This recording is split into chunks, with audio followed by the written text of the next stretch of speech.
नमस्कार। मेरा नाम भूषण शिंपी है। मैं मध्य प्रदेश नाट्य विद्यालय का विद्यार्थी हूँ। 2015-16 बैच से मैं पास आउट हूँ। आज मैं आपके सामने मरणोपरांत नाटक पढ़ूंगा, जिसके लेखक है सुरेंद्र वर्मा जी। मैं खुद पढ़ने वाला हूँ। और सबसे पहले तो प्रियदर्शी एकेडमी, इनका मैं शुक्रिया अदा करना चाहता हूँ। गिरीश दादा और भी पूरी टीम, गणेश पांचाल, जिन्होंने मुझे कांटेक्ट किया। इस नाटक के बारे में बात करेंगे तो ये नाटक का नाम है मरणोपरांत। इसमें 2 कैरेक्टर हैं जिनको लिखा गया है, युवक 1 युवक 2। स्पेसिफिकली इन कैरेक्टर्स के कोई नाम कहीं मेंशन नहीं किए हैं। तो ये 2 कैरेक्टर, इनको अगर हम लोग नाम देना चाहें तो एक ऐसा भी हो सकता है कि एक है पति और दूसरा है लवर या तो बॉयफ्रेंड या प्रेमी उस लड़की का, जिसका देहांत हो चुका है। और मरणोपरांत, चूंकि मरने के बाद इस कहानी में एक युवती है जिसकी मृत्यु हो जाती है। मृत्यु हो जाने के बाद पति को पता चलता है कि वो किसी युवक से मिलती थी। उनके शायद कुछ रिलेशंस थे रिलेशंस, और ये बात पति को पता चलती है और उसके बाद ये लोग मिलते हैं। तो हम लोग नाटक पढ़ना शुरू करते हैं। पात्र 2 है, युवक 1 युवक 2।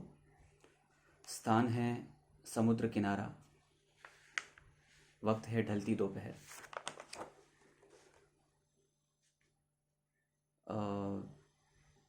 चूँकि मैं ये नाटक पढ़ूंगा, तो आज मैंने ये सोचा है कि जब मैं पढ़ूंगा तो कैरेक्टर 1 इस तरीके से बात कर लेगा, कैरेक्टर 2 थोड़ा इस तरीके से बात करेगा। 2 कैरेक्टर के लुक दोनों अलग अलग रहेंगे, कैरेक्टर 1 और कैरेक्टर 2। बिकॉज बार बार इस नाटक में बड़े छोटे छोटे लाइन्स हैं, और वो छोटे लाइन्स इतने हैं कि क्यों, कैसे, क्या।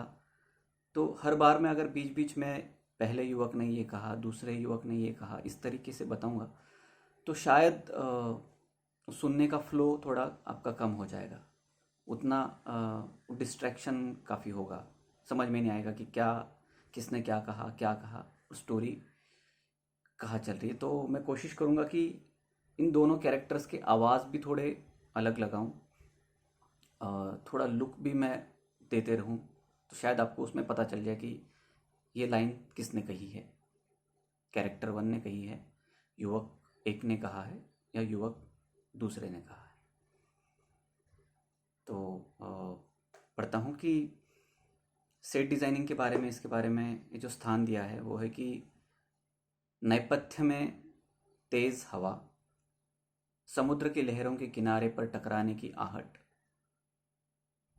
मंच पर प्रकाश होता है, मछली पकड़ने के 2-3 जाल सूख रहे हैं, औंधी टूटी नाव से बंधे। कुछ क्षणों बाद पहले युवक का प्रवेश। विंग में से एक और रखे पेडल स्टल पंखों से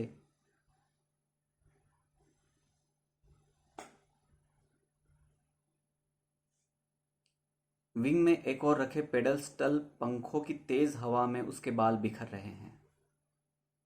वो इधर उधर देखता है, कलाई की घड़ी पर निगाह डालता है, जो कि एक आध चक्कर लगाता है, एक तरफ खड़ा हो जाता है, फिर सिगरेट निकालकर मुंह में लगाता है, एक तरफ खड़ा हो जाता है। 2-3 तीलियां बुझ जाने के बाद अपनी सिगरेट सुलगा पाता है। यानी इससे आप समझ पाओगे कि वो थोड़ा कंफ्यूज स्टेट में है कि थोड़ा शायद डरा हुआ भी है, उस मनस्थिति में कि कैसे बात करूं, क्या बात करूं, क्या बात होगी, कैसी होगी। सिगरेट भी नहीं वो सुलगा पा रहा है, बड़ी मुश्किल से उसकी एक सिगरेट सुलग पाती है। कश ले रहा है, कश खींचते हुए दाएं से बाएं खोजपूर्ण ढंग से देखता रहता है। अभी आएंगे, तभी आएंगे दूसरे युवक। फिर दूसरे युवक का प्रवेश होता है। दोनों एक दूसरे को देखते ही अपनी अपनी जगह पे ठिठक जाते हैं। अच्छा, तुम हो, तुम हो। दोनों एक दूसरे को बस देखे जा रहे हैं। फिर दूसरा युवक धीरे से निकट आता है, एकटक पहले की ओर देखता है। पहला आंखें चुराए, फिर जेब से पैकेट निकलता है सिगरेट का। अब आप आप पसंद करेंगे?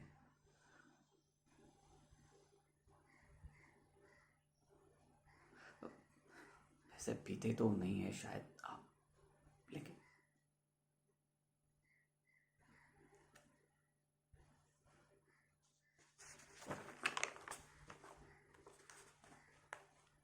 मेरा फोन पाकर तुम्हें ताज्जुब तो हुआ होगा शायद।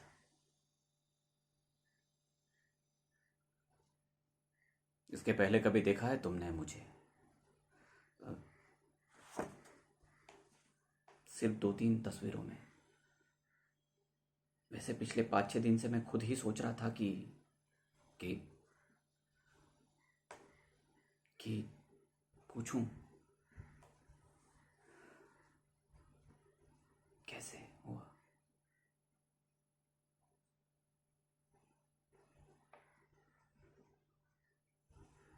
ट्रक के साथ हेडलॉन्ग क्रश था। अस्पताल पहुंचने के 7-8 मिनट बाद ही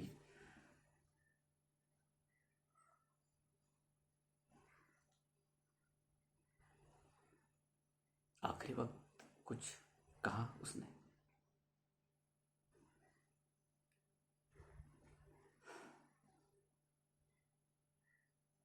उसे होश ही कहा था, और मुझे खुद 7 बजे पता चला घर पहुंचने पर। यानी यानी उन लम्हों में तुम उसके साथ नहीं थे?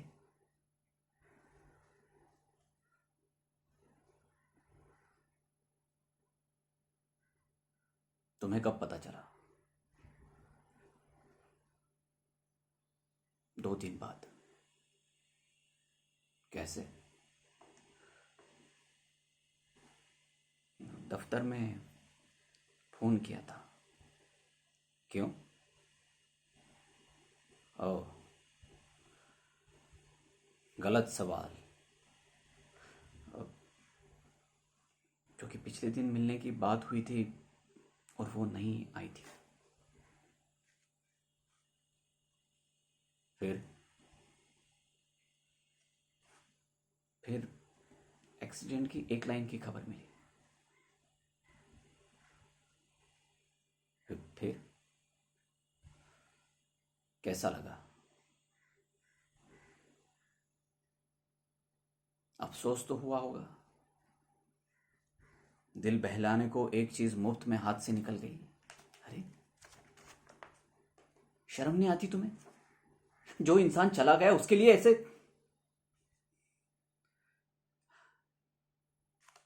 तुम कैसे समझोगे क्या थी वो मेरे लिए?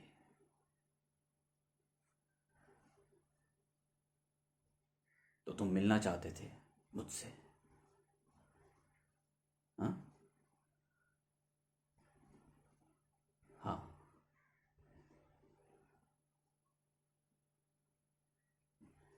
क्यों? कि तुम्हें देखूं, तुमसे बात करूं। फिर फिर 2 दफ़ा टेलीफोन तक आया। पहली बार 7359 डायल किया, फिर फ़ोन रख दिया मैंने। दूसरी बार पूरा नंबर डायल किया, फ़ोन की घंटी बजते ही फिर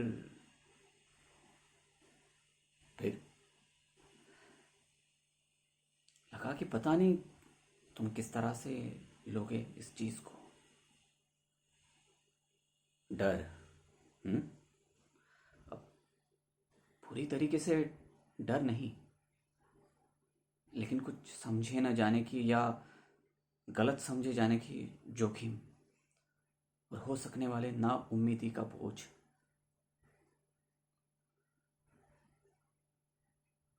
तो मेरा फ़ोन पाकर तुम्हें छुटकारा सा मिला, छुटकारा मिला। क्यों? क्योंकि तुम ही तो हो जो, क्योंकि हम दोनों ही एक दूसरे की चोट को समझ सकते हैं। नहीं, तुम। और मुझे देने के बाद तुम इस तरीके से सोचते हो। क्यों? कुछ गलत है इसमें? जिम्मेदारी एक पर डाल देने से बात सुलझी हुई लगती हैं ज़रूर, लेकिन उस हालात में पूरी सच्चाई नहीं होती। यानी जो कुछ मैंने किया वो अपनी खुशी के लिए, और तुम्हारी ये खुशी क्या बन गई मेरे लिए तुम्हें पता है? इसकी परवाह मैं क्यों करूं? और फिर सिर्फ अकेला मैं ही तो जवाबदेह नहीं हूं इसके लिए। अगर जवाब लेना ही है तो देखो, वो अगर इस तरह अपना हाथ नहीं बढ़ाती आगे तो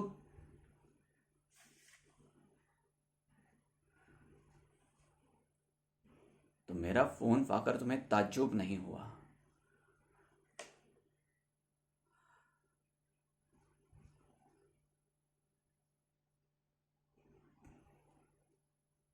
तो क्या तुम्हें अंदेशा था? लग रहा था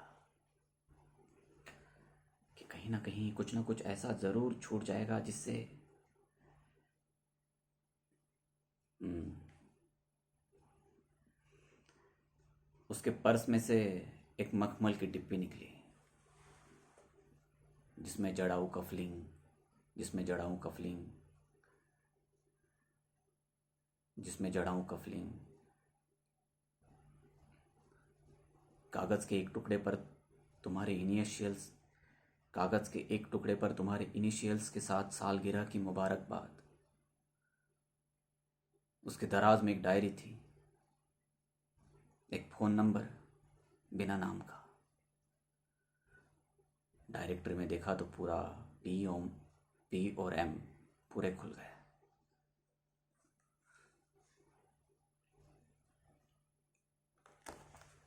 अगर अगर ये चीज़ें ना मिलती तो क्या मतलब? अ, तुम्हें कभी कुछ खटका नहीं? कई बार उलझन ज़रूर होती थी। जैसे उसका अचानक गुमसुम हो जाना, अपने ही आप मुस्कुरा उठना, कई शामों की नामौजूदगी और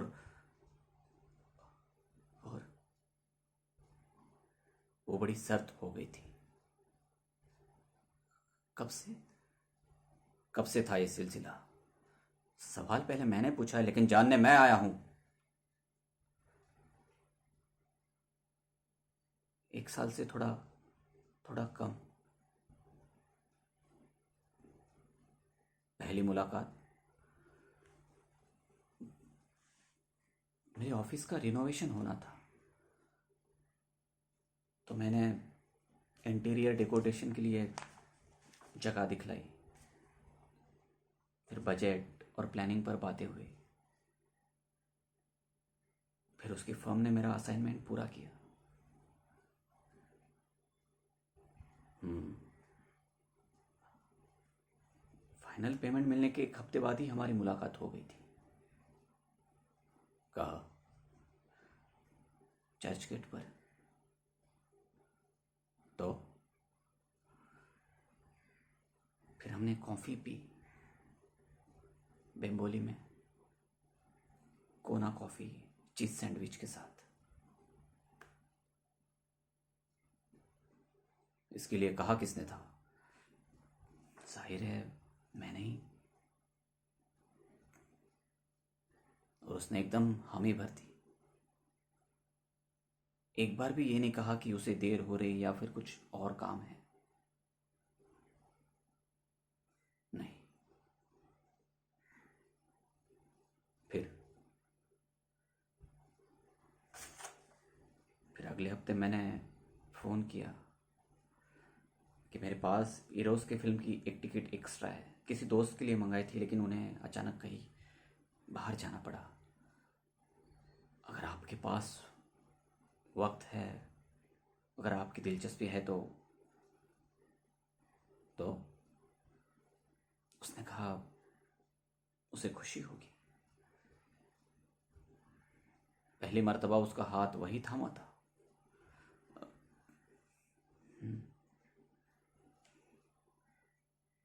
उसने एक बार भी नहीं हटाया।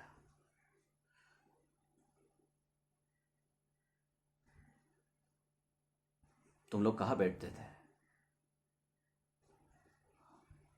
बेम्बोली, पर्शियन डेरी, लियोपोल्ड। और पहली बार कहाँ चूमा था बताओ? और पहली बार कहाँ? मत पूछो। क्यों? क्योंकि चोट पहुंचेगी, क्योंकि चुभन होगी। वो तो तभी से हो रही है। वो तो तभी से हो रही है जब से मालूम हुआ था। मेरे घर में, मेरे कमरे में, मेरे बिस्तर पर। नहीं नहीं नहीं, वहां कभी नहीं, कभी नहीं। क्यों? नहीं चाहते थे। कौन? दोनों। क्यों? उस घर में घुसते ही बहुत तीखा हो जाता था गुनाह का एहसास। अच्छा, ऐसा लगता था जैसे जैसे तुम्हारे मौजूदगी में ही। कौन करता था ऐसा महसूस? तुम दोनों। पहले कहा किसने था? याद नहीं। कोशिश करो। शायद उसी ने। लेकिन क्यों करती थी ऐसा महसूस? हाँ, करती थी। इस सब के बावजूद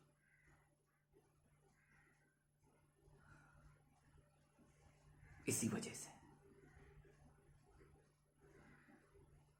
झूठ है ये। क्यों बोलूंगा भला? तुम ही जानते होंगे। हाँ, काश तुमने देखी होती उसके मन की वो कचोट। पास आते आते उसका दूर छिटक जाना, और बाद में तकिए में मुंह छुपाए कमजोर हो जाने का सुख, और उस सुख की शर्मिंदगी।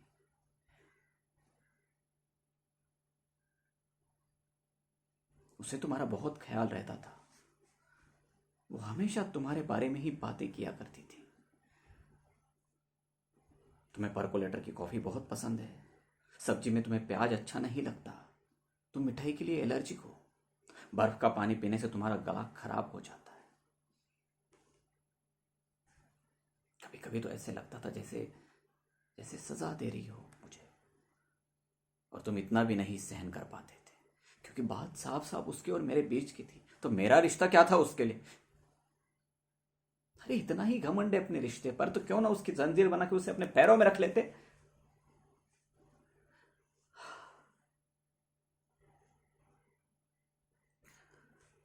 देखो उसके लिए कितनी ही जगहों से जुड़े हुए थे तुम।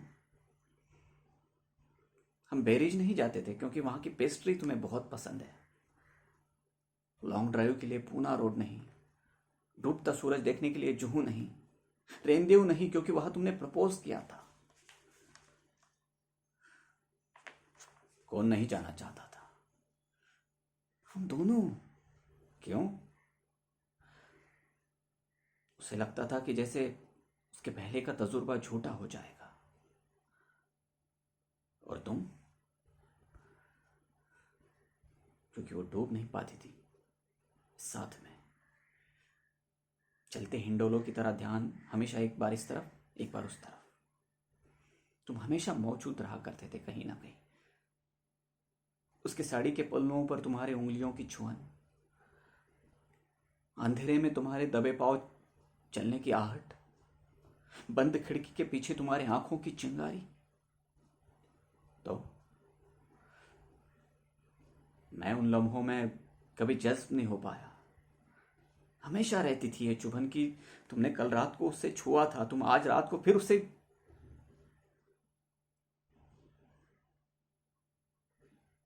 और मुझे किसी चीज की कोई चुभन नहीं थी। और मुझे किसी चीज की कोई चुभन नहीं थी। जब वो मेरे नजदीक होती थी तो ऐसा लगता था जैसे इसके आगे कुछ भी दरकार नहीं। सारा इत्मीनान, सारा सुकून, सारा सुख यही तो है। लेकिन नहीं, बिल्कुल गलत थे वो लम्हे। वो पूरा एहसास ही घूम रहा था। और मैंने यही इल्जाम लगाया उस पर कि वो अपनी शादी की उकताहट दूर कर रही हो मुझसे। लेकिन मैंने कहा नहीं था तुमसे कि वो बहुत सर्द हो गई थी 1 साल पहले से। तुम इस 1 साल पे इतना जोर क्यों दे रहे हो? क्योंकि तभी तो मिलना शुरू हुआ था उससे।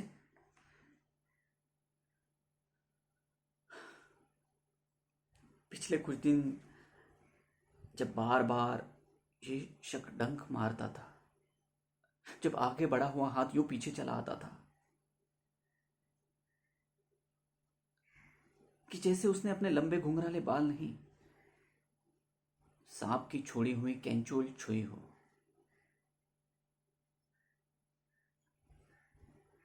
जब इस शक की कड़वाहट इस तरह घुल गई थी मन में कि 7 की घड़ियों के बाद जो एहसास बचता था वो इसी कसेलेपन का। लेकिन तीखी तीखी बातें सुनने के बाद जब वो सर नीचा किए, उंगलियों से रुमाल का कोना लपेटती खोलती, बड़ी बड़ी पलकें उठाकर इस तरफ देखती तो तुमने पहचान ली थी उसकी खासियत।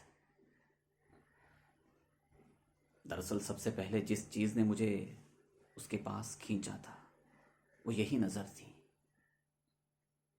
एक दोस्त के यहाँ गार्डन पार्टी में जब पहली बार उसे देखा था तो, और उसकी हंसी जो मैं सैकड़ों के भीड़ में भी पहचान सकता था, जो जो शेरी के 2 पैक पीने के बाद इतना हल्की हो जाती थी, एक मासूम कबूतर की तरह, कभी इस टहनी पर, कभी उस झुरमुट में, कभी लंबी उड़ान के साथ झील के उस पार, और दाएं गाल पर होठों के पास दहकते अंगारे साबुत दिल।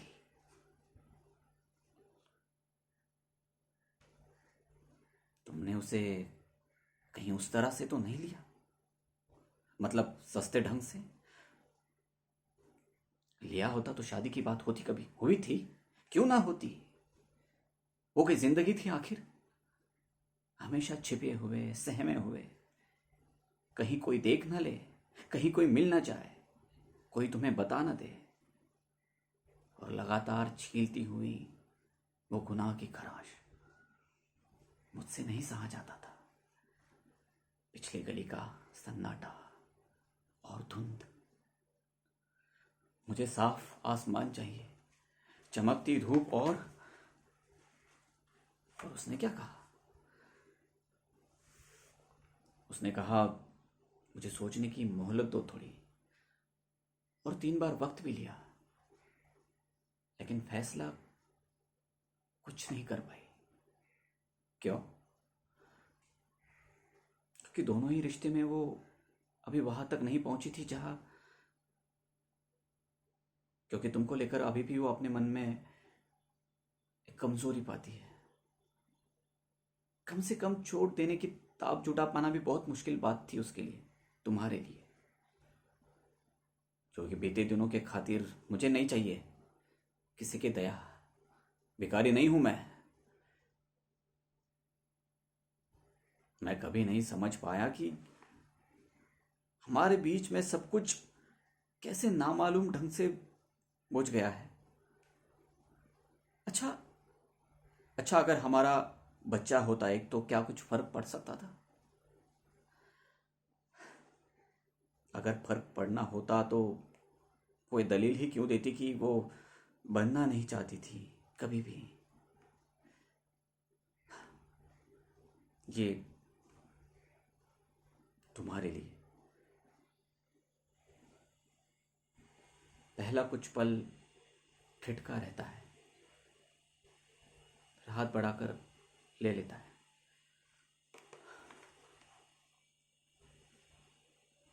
छुट्टी लिए हो? कब तक की? परसों खत्म हो रही है, बस सोच रहा हूं और बढ़ा लूं। क्यों? अब क्या ये बेहतर नहीं है कि काम में ही डूब कर?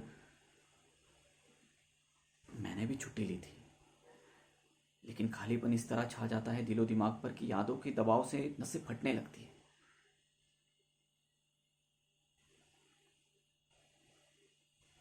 और बेकार की बात है कि अगर ऐसा होता तो ऐसा नहीं होता, वैसा होता तो बातें यहां तक नहीं पहुंचती। बिल्कुल फिजूल के ख्याल, इसका कोई मतलब नहीं है।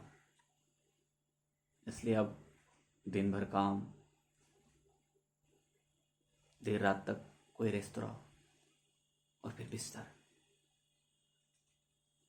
नींद कैसे आती है? कभी गहरी, कभी उचटी। कौन कौन है घर में? सभी लोग हैं। वो गई है कभी तुम्हारे यहां?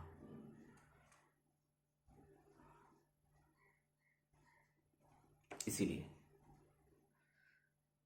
तुम एक हद तक काट सकते हो अपने आप को, लेकिन मेरे घर की हर एक चीज से उसकी याद जुड़ी हुई है। मैं खिड़की खोलूं तो, मैं पर्दा हटाऊं तो, मैं तो 10 सेकंड भी नहीं काट सकता उस चार दीवारी में। जब किसी ना किसी बहाने कुछ दिनों के लिए किसी नई जगह पे चले जाने से शायद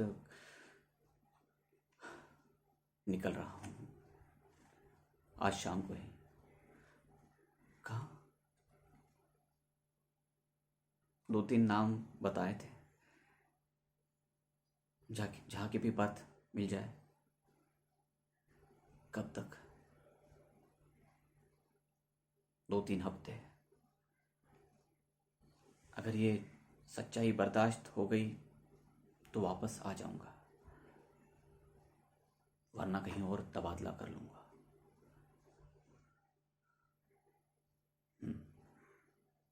और तुम? तुमने क्या सोचा है? शादी करूंगा जल्दी।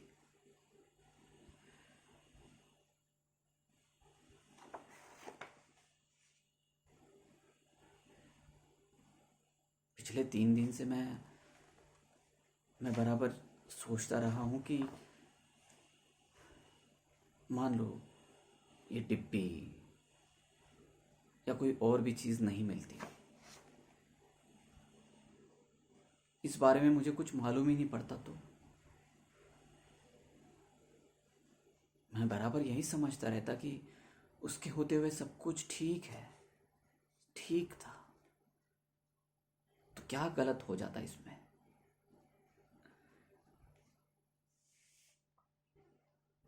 अब इत्मीनान का वो एहसास धुंधला हो गया है। क्यों हो गया है? उन शुरू के दिनों की याद से भी शर्मिंदगी होने लगती है, जब जब तुम हमारे बीच कहीं नहीं थे। सुकून की चमक भी इस तरह छोटी लग रही है कि जैसे छुओ तो उंगलियों में उतर आ जाए।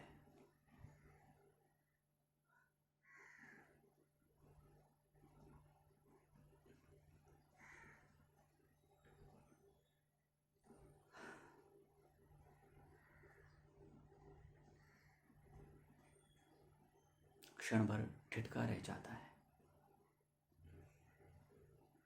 फिर लंबे कदमों में बाहर निकल जाता है।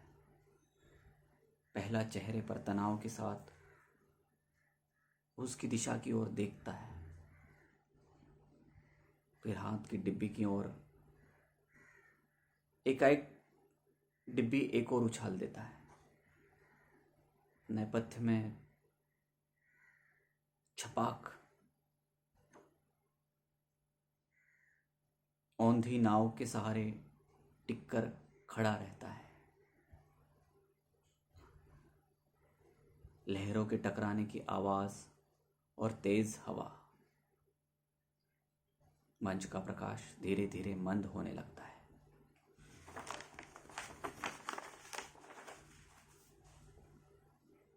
ये थी कहानी मरणोपरांत। शुक्रिया।